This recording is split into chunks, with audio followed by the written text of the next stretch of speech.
I've been trying to replicate Grandma's Asian fried chicken recipe for a long time, and today, I think I've done it. Stick around and let me share with you this simple but amazing fried chicken goodness.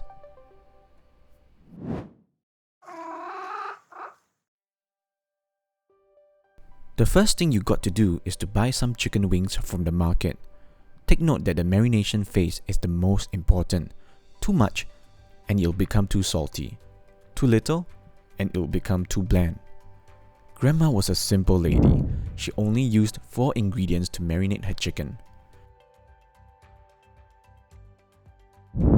We'll start pouring the soy sauce into the marination bowl. Be generous with it. Don't worry about wastage. You could still use the marination to cook your vegetables. Next, let's add some oyster sauce. Be careful with this because too much of it will cause your chicken to be too salty. Then sprinkle some garlic powder to elevate the taste, and finally, the white pepper for some heat.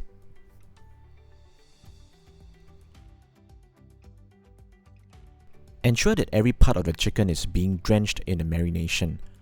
Once this is done, allow the chicken to soak up everything for another 15 minutes.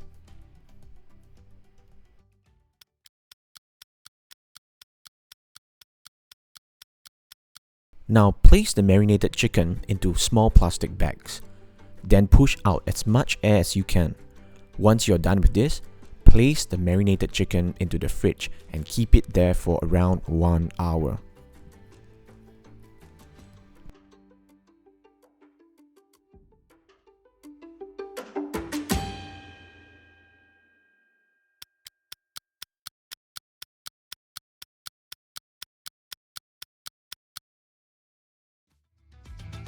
You can now take the chicken out of the fridge and allow it to rest into room temperature for about 10 minutes depending on your environment. You can see that the marinated chicken has got a nice subtle brown color set into it. Here comes the golden moment. Time to fry. Pour a good amount of oil into the pot. For this recipe, I am using the 100% rice bran oil.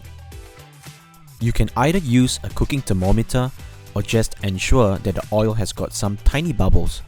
This is a good indication that the oil is hot enough for frying. When you place the chicken into the oil, you should be greeted with some intense oil action.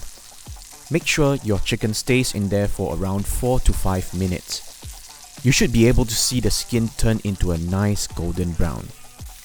When done, place the chicken aside and allow them to rest for 10 minutes.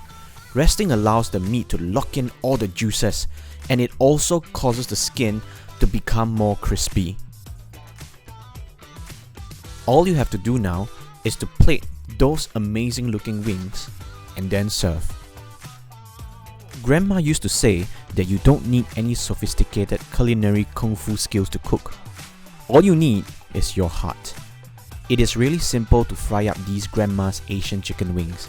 Simple, but absolutely delicious. Try it out today.